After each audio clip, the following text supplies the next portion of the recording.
तिगाड़ा काम बिगाड़ा। तीन बहुओं के रवैये से सासू माँ बहुत परेशान थी।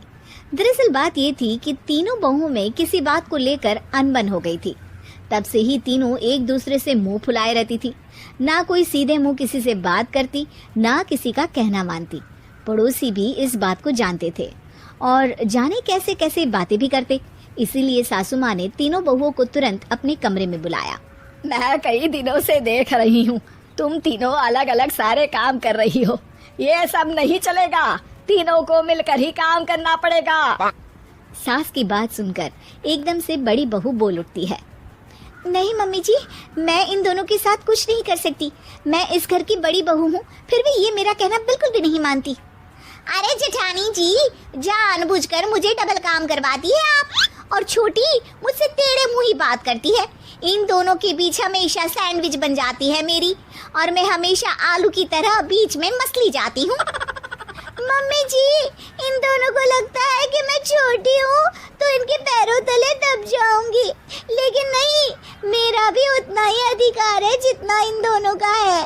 बड़ी आई दोनों मेरी चुगली करने के लिए, मुझे क्या कम समझ रखा है। तीनों बहू एक दूसरे से बहस करने लगती है और सास दोबारा ये देखकर टेंशन में आ जाती है और सबसे कहती है, चुप हो जाओ, अब से तुम तीनों सारे काम एक साथ करोगी। आंख बंद करके एक दूसरे की बात सुनोगी। तुम तीनों इस बात को गांठ बांध लो, वरना अगली छुट्टियों में तुम्हारा अपना मायके जाना कैंसिल। सास की बातें सुनकर डर के मारे तीनों हामी भर देती हैं। जी मम्मी जी, मैं समझ गई। हाँ मम्मी जी, जैसा आप कहें। आप जो कहेंगी मैं वही करूंगी। तीनों बहू सास की बात को गांठ बांध लेती है और वादा करती है कि अब से सारे काम वो तीनों एक साथ मिलकर ही करेंगी। ये सब देखकर सास खुश हो जाती है और वहाँ से चली जाती है। नीचे जाकर वो देखती है कि घर में शर्मा जी आए हुए होते हैं। सास जोर से आवाज लगाकर कहती है, अरे बहू, जरा चाय बनाकर तो लाना, शर्मा जी आए हैं। सास की बात सुनकर तीनों बहू तुरंत किचन की ओर भागती है और चाय बनाना शुरू कर देती है। मुझे तो एकदम मसाले वाली कड़क चाय पसंद है, तो हम शर्मा जी के लिए मसाले वाली चाय ही बनाएंगे। अरे नहीं दीदी, गर्मी के मौसम में मसाला चाय कौन पीता है? मैं तो शर्मा जी के लिए इलायची वाली चाय ही बनाऊंगी। ये कैसी बात कर रही हैं आप दोनों? मेरी मम्मी ने सिखाया है कि मेहमान को ज्यादा दूध और शक्कर वाली चाय देनी चाहिए, वरना वो घर वालों को कंजूस समझते हैं। तो मैं तो शर्मा जी को ऐसी ही चाय दूंगी। तीनों बहुएं अपने अपने तरीके से चाय में शक्कर, मसाला, पत्ती सब डाल देती है। उबलने के बाद तीनों मिलकर चाय बाहर लेकर जाती है और शर्मा जी और सासू माँ को देती हैं। चाय पीने के बाद शर्मा जी सासू माँ को देखकर शर्मा जाते हैं और शर्मिंदा महसूस करते हैं कि आखिर उन्होंने चाय पीने के लिए हामी क्यों भरी। सासू माँ भी चाय पीना शुरू करती है और कहती हैं, अरे बहू, ये कैसी चाय बनाई है? चाय है या मीठे दूध की बासुंदी? हाँ, चाय अच्छी नहीं लगी क्या? कोई बात नहीं, हम पराठा बनाकर लाते हैं। चलो चलो अंदर। हाँ हाँ चलो। हाँ आती हूँ मैं भी।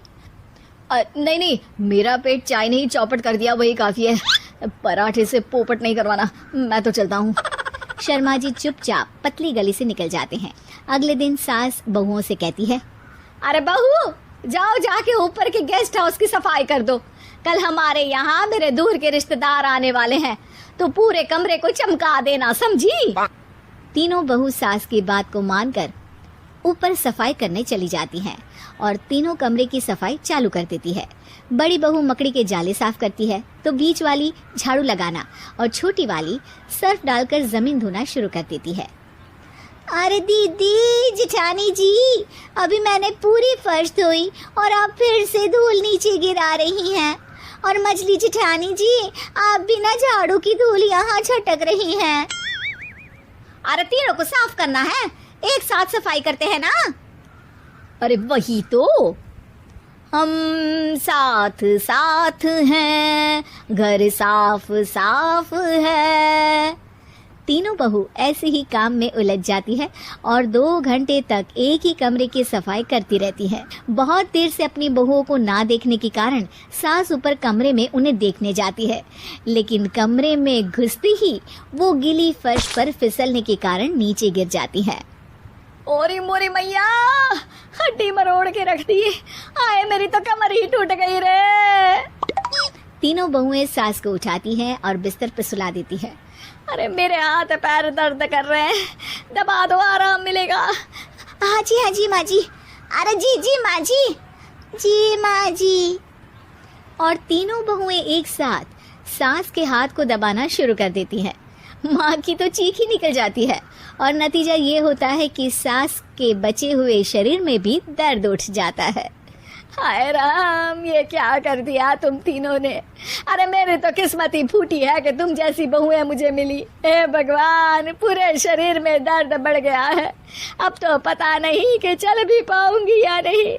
माफ करो, मुझे गलती हो गई मुझसे कि तुम तीनों को एक साथ काम करने के लिए बोला।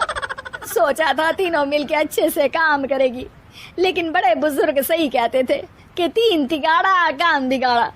तुम लोगों ने ये बात ना आज साबित करके दिखा दी। तुम तीनों को तो समझाना यानी मानो भैंस के आगे बीन बजाना है। तुम्हें अकेले अकेले काम करना है ना, तो अब से तुम अकेले ही अपना अपना काम करो। तीनों बहुएं वहां से जाने लगती है। अरे कहाँ जा रही हो? आप ही ने तो कहा कि अपना अपना काम करो, तो मुझे मुल्तानी मिट्टी लगानी है। अरे मुझे भी तो नेल पॉलिश लगानी है। मुझे ना मेहंदी लगानी है। सास अपना सर पीट लेती है और कहती है, अरे मुझे भी लगाना है कुछ। क्या माँ जी? तुम्हारे घर वालों को फोन तुम्हारी हरकतें बताने के लिए।